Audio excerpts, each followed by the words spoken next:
അസ്സലാമു അലൈക്കും. നമുക്കിന്നേ എറണാകുളം ജില്ലയിലെ കണ്ടനാട് എന്ന് പറഞ്ഞ സ്ഥലത്തെ ഒരു പള്ളിയിലെ തിരുനാൾ ആഘോഷമായിരുന്നു. അപ്പോൾ നമ്മുടെ മുറ്റത്ത് കൂടെ അവരിതൊക്കെ പോയിരുന്നു. അപ്പോൾ ആ പള്ളിയിൽ നിന്ന് മെഗാ ഷോ ഉണ്ടെന്ന് പറഞ്ഞത് കാണാനായിട്ട് പോയിരുന്നു. കുറേ നാളായി നാട്ടിലെ ഈ പരിപാടിയൊക്കെ കണ്ടിട്ടേ. അപ്പോൾ നമുക്ക് കണ്ടിട്ട് അടിച്ചു പൊളിച്ചാലോ?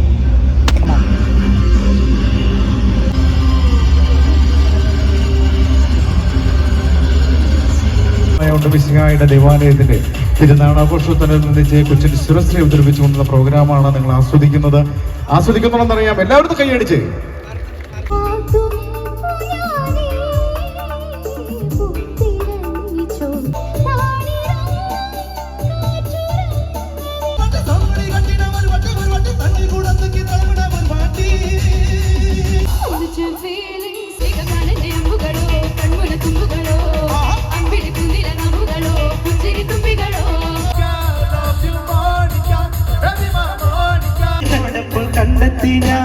ആയിരം താരകൾ പൂത്തുലഞ്ഞു പിന്നെയും പിന്നെയും കണ്ട നേരം പുഞ്ചിരി പൂത്തുലഞ്ഞു.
ലോകത്തിന്റെ നെറുകയിൽ ഗിന്നസ് റെക്കോർഡിൽ ഇടം പിടിച്ച ഫ്ലവേഴ്സ് TV കോമഡി ഉത്സവത്തിലൂടെ മിമിക്രി ചരിത്രത്തിൽ ഇതാദ്യമായി പ്രസംഗത്തിന്റെ സ്പോട്ട് ഡബ്ബിംഗ് നടത്തിയ മനോജ് അമ്പലമുകൾ സഖാവ് VS അച്യുതാനന്ദൻ നടത്തിയ പ്രസംഗത്തിന്റെ സ്പോട്ട് ഡബ്ബിംഗിലൂടെയാണ് ശ്രദ്ധേയനാകുന്നത്. 43-ൽ കയ്യൂർ കൃഷിക്കാർ അവരുടെ പാട്ടവാര സമ്പ്രദായങ്ങൾ കുറയ്ക്കുന്നതിനും നിലത്തിൽ സ്ഥിരാവകാശം കിട്ടുന്നതിനു വേണ്ടി പോരാടിയതിന്റെ ഫലമായി കൊണ്ടുവന്നിട്ടുണ്ട്. അത് ശരി, അയ്യേ ഇതാണ് ഓണക്കാലത്തെ കുറിച്ച് പറയുമ്പോൾ അമ്മേ അതിനെ തല്ലി തോപ്പിക്കാൻ ആരില്ലെന്ന് നീ പറഞ്ഞു. ഞാനുണ്ട് എന്നുള്ളത് എന്റെ പൊണ്ണു സാറ് ഒന്നും പറയണ്ട, എല്ലാവരോടും വരാൻ പറഞ്ഞു. വന്നു കഴിഞ്ഞപ്പോ ആരെയും കണ്ടില്ല. ഹലോ, അതോ തമാശക്ക് പറഞ്ഞതാണ്, കാര്യമായിട്ടാണെങ്കിൽ കാണായിരുന്നു. അല്ല പിന്നെ ചെറുപ്പക്കാരനായിട്ടാ ഇരിക്കണത്. ആരാ അദ്ദേഹം? വേറെ ആരുമല്ല, ജാമ്പവാനാ. പണ്ട് കാലത്താണ് നമ്മൾ ഇദ്ദേഹത്തെ കണ്ടിട്ടുള്ളത്. അപ്പൊ ജാമ്പവാനം വന്നിരിക്കണോ, പിന്നെ ആരാണുള്ളത് എന്ന് കരുതിയിരിക്കുന്ന സമയത്തെങ്കിലും എവിടെ വെക്കണം. മനോഹരമായ ചടങ്ങില് ഇങ്ങനെ ബലം പിടിച്ചിരിക്കണ ആരാ? അദ്ദേഹം ബലരാമനാദികള്. അപ്പൊ അദ്ദേഹം വന്നിട്ടുണ്ട്. എല്ലാവരുടെ വന്നും ഒന്ന് കരുതിയിരിക്കണേ, വല്ല സന്തോഷത്തോടു കൂടിയായിരിക്കണത്.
നല്ല ഫുഡൊക്കെ ഉണ്ട്.